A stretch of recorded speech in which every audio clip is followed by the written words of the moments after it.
সকালে ঘুম থেকে উঠেছেন, অফিসে যাওয়ার তারা। ঝটপট আলমারি থেকে একটা ইস্ত্রি করা শার্ট বের করলেন।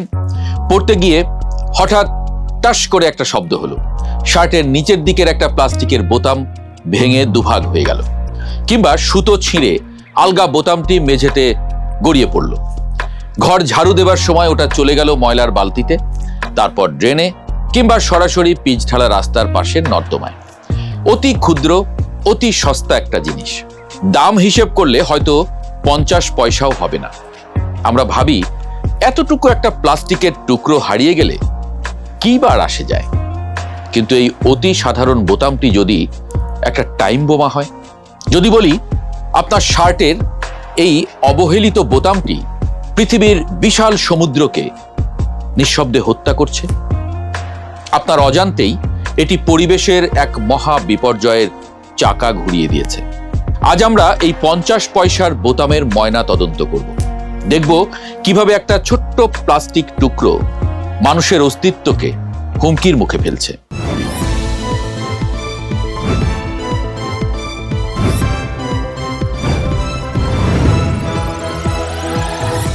আসুন রসায়নের একটা সহজ কিন্তু ভয়ঙ্কর সত্যের মুখে দাঁড়াই। আপনার শার্টের এই বোতামটি তৈরি হয়েছে পলিয়েস্টার, নাইলন কিংবা অ্যাক্রিলিক দিয়ে। সহজ ভাষায় পেট্রোলিয়ামের বর্জ্য, যা মূলত প্লাস্টিক। এই বোতামটি যখন ড্রেনের পানিতে গিয়ে পড়ে, তখন এর আসল রূপ প্রকাশ পায়। প্লাস্টিক কখনো মরে না, এর কোনো প্রাকৃতিক ক্ষয় নেই। একটা কাগজের টুকরো বা গাছের পাতা মাটিতে পড়লে কয়েক সপ্তাহে মিশে যায়, কিন্তু এই ছোট বোতামটি প্রকৃতিতে টিকে থাকবে কম করে হলেও 300 থেকে 400 বছর।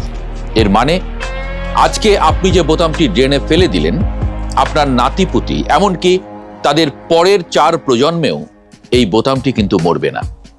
ড্রেন থেকে এই বোতামের যাত্রা শুরু হয়ে একসময় পৌঁছে যাবে ঢাকার এই প্রান্তে বুড়িগঙ্গা, বা অন্য প্রান্তে তুরাগ, বালু বা শীতলক্ষা নদীতে। নদীর স্রোতে ভাসতে ভাসতে একসময় গিয়ে সেটি পৌঁছাবে বঙ্গোপসাগরে। সাগরের লোনা পানি, ঢেউ আর সূর্যের তীব্র অতি বেগুনি রশ্মি এই বোতামের উপর কাজ শুরু করে দেবে। এই 3 শক্তির মিলিত আঘাতে বোতামটি আস্তে আস্তে ক্ষয় হতে থাকে। কিন্তু ক্ষয় হওয়া মানে মিশে যাওয়া নয়। বোতামটি ভেঙে কোটি কোটি অতি ক্ষুদ্র কণায় পরিণত হবে। বিজ্ঞানের ভাষায় একে বলে মাইক্রোপ্লাস্টিক। 1 থেকে 500 মাইক্রোমিটারের ছোট প্লাস্টিকের কণা, যা খালি চোখে দেখাই যায় না। লজিস্টিক্সের ভাষায় সাগরের চেইন হলো পৃথিবীর সবচেয়ে বড় সাপ্লাই চেইন। পৃথিবীর 3 ভাগ পানি। এই পানি আমাদের জলবায়ু নিয়ন্ত্রণ করে, আমাদের অক্সিজেন দেয়, কিন্তু মানুষের ফেলে দেওয়া কোটি কোটি প্লাস্টিকের বোতাম, পলিথিন আর বোতল সাগরে গিয়ে সাগরের পুরো সাপ্লাই চেইন সিস্টেমটাকেই ভেঙে দিয়েছে। একটু বুঝিয়ে বলি, সাগরের উপরের স্তরে ভেসে থাকা এই মাইক্রোপ্লাস্টিকগুলোকে দেখতে হুবহু সামুদ্রিক প্লাঙ্কটনের মতো লাগে। প্লাঙ্কটন হলো সাগরের ছোট ছোট মাছের প্রধান খাবার। ক্ষুধার্ত ছোট মাছগুলো পার্থক্য বুঝতে পারে না। তারা প্লাঙ্কটন মনে করে আপনার শার্টের বোতাম থেকে তৈরি হওয়া মাইক্রোপ্লাস্টিক গোগ্রাসে গিলে খায়। প্লাস্টিক মাছের পেটে গিয়ে হজম হয় না, এটি তাদের পাকস্থলিতে আটকে থাকে। ফলে মাছের স্বাভাবিক পুষ্টির প্রক্রিয়া বন্ধ হয়ে যায়। হাজার হাজার ছোট মাছ প্রতিদিন সাগরে মারা যায় এই প্লাস্টিকের বিষে। ক্ষতিটা শুধু ছোট মাছের কিন্তু নয়। ছোট মাছকে খায় বড় মাছ, যেমন টুনা, স্যামন বা রূপচাঁদা। ছোট মাছের পেট থেকে এই প্লাস্টিকের বিষ স্থানান্তরিত হয় বড় মাছের শরীরে। একে বিজ্ঞানের ভাষায় বলে বায়ু অ্যাকুমুলেশন। ফুড চেইনের এক স্তর থেকে অন্য স্তরে বিষের যাত্রা শুরু। আগেই যেমন বলেছিলাম, সাগর সবচেয়ে বড় সাপ্লাই চেইন। এই চেইনের এখানেই শেষ নয়, আরেকটু বাকি আছে। বিশ্বের নামি দামি বিশ্ববিদ্যালয়ের গবেষকরা সাগরের মাছের উপরে পরীক্ষা চালিয়ে চমকে গেছেন। বর্তমানে সাগরের প্রতি 3টি মাছের একটির পেটে মাইক্রোপ্লাস্টিক পাওয়া যাচ্ছে। এবার ভাবুন, এই মাছগুলো কোথায় যায়? জেলেরা সাগর থেকে মাছ ধরে নিয়ে আসে কারওয়ান বাজারে বা আপনার স্থানীয় বাজারে। সেই মাছ কিনে এনে আপনি পরম তৃপ্তিতে ফ্রাই করে বা ঝোল রান্না করে খাচ্ছেন।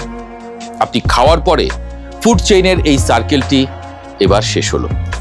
যে বোতামটি আপনি ঢাকা বা চট্টগ্রামের কোনো এক ড্রেনে ফেলে দিয়েছিলেন, তা সাগরের মাছের পেট ঘুরে আপনার ডাইনিং টেবিলে আপনার খাবারের প্লেটে ফিরে এলো। আপনি মাছ খাচ্ছেন ঠিকই, সাথে আপনারই ফেলে দেওয়া প্লাস্টিকের বোতাম খাচ্ছেন। গবেষণায় দেখা গেছে একজন মানুষ প্রতি সপ্তাহে গড়ে 5 গ্রাম প্লাস্টিক নিজের অজান্তে খেয়ে যাচ্ছেন। 5 গ্রাম প্লাস্টিক মানে একটা আস্ত ক্রেডিট কার্ড। প্রতি মাসে আমরা 4টা ক্রেডিট কার্ড চিবিয়ে খেয়ে ফেলছি। এই মাইক্রোপ্লাস্টিক এতই সূক্ষ্ম যে এটা সরাসরি মানুষের রক্তে মিশে যাচ্ছে। ফুসফুস, লিভার, এমনকি মায়ের বুকের দুধেও মাইক্রোপ্লাস্টিক পেয়েছেন বিজ্ঞানীরা। এই প্লাস্টিক কণা শরীরের ভেতরের কোষগুলোকে ধ্বংস করে, তৈরি করে ক্যান্সার, বন্ধ্যাত্ব আর হরমোনের মারাত্মক ভারসাম্যহীনতা। ঢাকা শহরের ঘরে ঘরে যে ক্যান্সারের মহামারী আমরা দেখছি, তার একটা বড় কারণ আমাদের এই প্লেটের নীরব বিষ। এবার একটা অন্য প্রশ্ন করি, ভয় পাবেন না প্লিজ। এই যে এত বিপুল পরিমাণ বোতাম, প্লাস্টিক, এসব আসছে কোত্থেকে? আপনি কখনো ভেবেছেন আপনি যে প্লাস্টিকের বোতলে পানি কিনে খান, সেই কোম্পানি আসলে বোতল তৈরি করে নাকি পানি? আসলে তারা একটা বোতল ফ্যাক্টরি, কিন্তু তারা বলে তারা পানির ব্যবসা করে। প্রতিদিন লাখ লাখ বোতল বানায় তারা। সব বোতলই কি রিসাইকেল হয়? কিংবা প্রতিদিনের বাজারে আমরা যে ব্যাগ বহন করি, সেই প্লাস্টিকের ব্যাগ শেষ পর্যন্ত কোথায় যায়? আমরা ঠিকঠাক রিসাইকেল করছি সেগুলো? এবার আসি সেই ভয়ানক খবরে, যা আপনার পরনের কাপড় পর্যন্ত খুলে নিতে পারে। মাইক্রোপ্লাস্টিকের সবচেয়ে বড় উৎস গ্লোবাল ফ্যাশন ইন্ডাস্ট্রি বা দ্রুত পরিবর্তনশীল পোশাক শিল্প। আগে মানুষ বছরে 2-3 বার কাপড় কিনত, আর এখন পশ্চিমা ব্র্যান্ডগুলো প্রতি সপ্তাহে নতুন নতুন ট্রেন্ড বের করে। পোশাকের দাম সস্তা রাখার জন্য ব্যবহার করা হয় সস্তা প্লাস্টিকের বোতাম আর সিনথেটিক সুতো। মনে করে দেখেন, 20-30 বছর আগেও আমাদের দেশে কোনো লাইফস্টাইল ম্যাগাজিন ছিল না। এখন প্রতিটি দৈনিক পত্রিকা আলাদা লাইফস্টাইল পাতা বের করে। আমরাও করেছি। বিশ্বের কোথায় কোন ফ্যাশনের চল দিনে দিনেই আপনার সামনে মডেলের ছবি সহ হাজির। আরেকটি কথা, বাংলাদেশ পৃথিবীর অন্যতম বড় পোশাক উৎপাদনকারী দেশ। প্রতি বছর আমাদের দেশে কোটি কোটি শার্ট প্যান্ট তৈরি হয়। এই বিশাল কর্মযজ্ঞের বর্জ্য কোথায় যায়? ফ্যাক্টরির উদ্বৃত্ত অংশ, ভাঙা বোতাম, কাটিং বর্জ্য সব ধুয়ে মুছে একসময় নদী আর সাগরে পড়ে। উন্নত বিশ্ব আমাদের সস্তা শ্রম ব্যবহার করে কাপড় বানিয়ে নিয়ে যাচ্ছে, আর এর বিনিময়ে আমাদের জন্য রেখে যাচ্ছে দূষিত নদী আর দূষিত সাগর। আমরা শুধু সস্তা শ্রম বিক্রি করছি না, আমাদের নদী আর সাগরও বিক্রি করে দিচ্ছি একদম বিনামূল্যে। শার্টের একটা সস্তা বোতাম আসলে বৈশ্বিক কনজিউমারিজম বা ভোগবাদের এক নিষ্ঠুর প্রতীক। আমরা সস্তায় শার্ট কিনি, আমরা সস্তায় শ্রম বেচি, আর এর মূল্য শোধ করে আমাদের প্রকৃতি, আর প্রতিশোধ নেয় আমাদের ক্যান্সারের মতো অসুখ দিয়ে। এবার একটু বিশ্ব বাজারের দিকে চোখ ফেরানো যাক। ইউরোপীয় ইউনিয়ন বা উন্নত দেশগুলো এখন লজিস্টিক্স এবং প্যাকেজিংয়ে প্লাস্টিক সম্পূর্ণ নিষিদ্ধ করার আইন করছে। তারা বুঝতে পেরেছে সময় ফুরিয়ে আসছে। সাগরে যেভাবে প্লাস্টিক জমছে, 2050 সালের মধ্যে সাগরে মাছের চেয়ে প্লাস্টিক বেশি হবে। জার্মানি বা ফ্রান্সের মতো দেশগুলোতে এখন সার্কুলার ইকোনমি মডেল ব্যবহার করা হচ্ছে, অর্থাৎ একটা বোতাম বা বোতল তৈরি হলে তা ব্যবহারের পর আবার রিসাইকেল করে নতুন জিনিস বানানো হবে। প্রকৃতিতে একটা কণাও ছড়াতে দেয়া হবে না। আর আমাদের দেশে আমাদের নর্দমাগুলো প্লাস্টিকের বোতাম আর পলিথিনের জ্যাম হয়ে থাকে। একটু বৃষ্টি হলেই শহর ডুবে যায়, কারণ প্লাস্টিক পানি নিষ্কাশনের পথ বন্ধ করে দেয়। আমরা জ্যামে আটকে থাকি, আমাদের লজিস্টিক্স থমকে যায়, আমাদের বাণিজ্য লোকসান করে, এবং এই সব কিছু আমরা নিঃশব্দে মেনে নিচ্ছি। আমাদের এই মেনে নেওয়ার সংস্কৃতি, আমাদের এই অবহেলাই আমাদের মরণ ডেকে আনছে। গত 50 বছরে আমাদের বর্জ্য ব্যবস্থাপনায় লাখো কোটি টাকার প্রকল্প হয়েছে, নতুন ডাম্পিং স্টেশন হয়েছে, আধুনিক ময়লার গাড়ি কেনা হয়েছে, কিন্তু আমাদের ড্রেন পরিষ্কার করার বা বর্জ্য আলাদা করার অভ্যাস হয়নি। আমরা আধুনিক শহর বানালেও আমাদের নদীগুলো নর্দমাই হয়ে থাকবে। এই যে পূর্বাচল, ঝিলমিল, বসুন্ধরার মতো আধুনিক শহর, গুলশান, বনানী, উত্তরার মতো মডেল টাউন, ঢাকা শহর এখন উত্তরা, টঙ্গী, গাজীপুর ছাড়িয়ে ভালুকা, ময়মনসিংহ পর্যন্ত ছুঁয়ে গেছে। এই আধুনিক মডেল টাউনগুলোকে একবার জিজ্ঞেস করেছেন তাদের বর্জ্য ব্যবস্থাপনা সিস্টেম কি?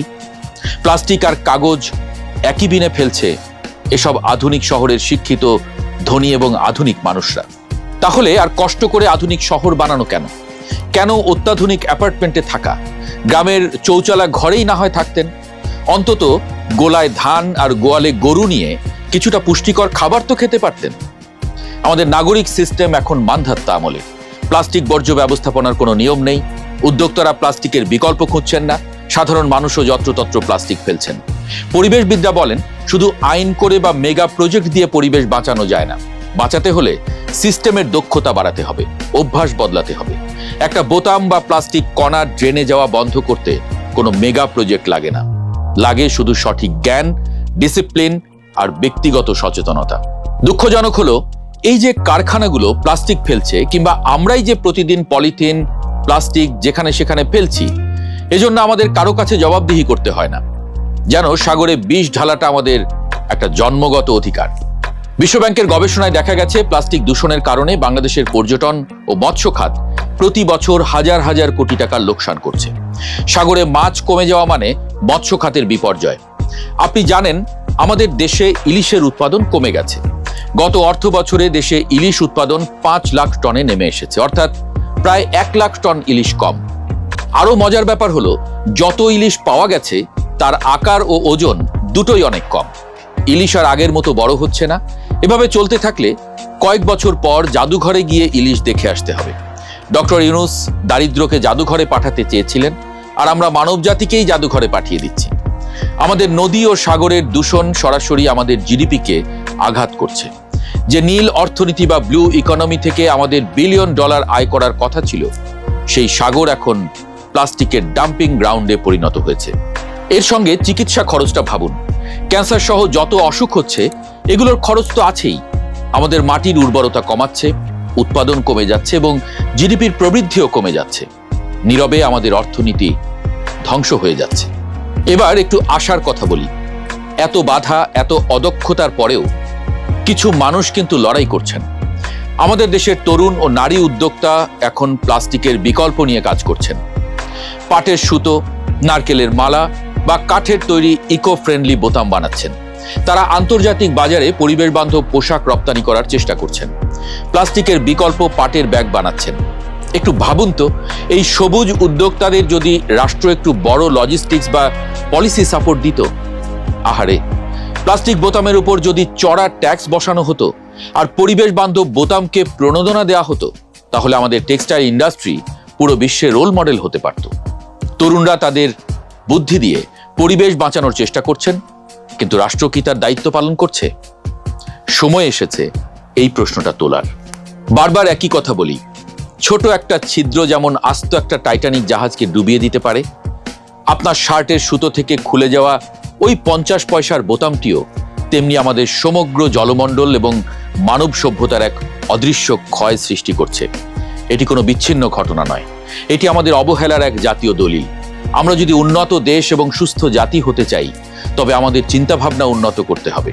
চকচকে মেগা প্রজেক্ট বা আধুনিক শপিং মল দিয়ে চোখ ধাঁধানো যাবে, কিন্তু মানুষের জীবন বাঁচানো যাবে না। জীবন বাঁচাতে হলে আমাদের প্রকৃতির হিসাব মেলাতে হবে।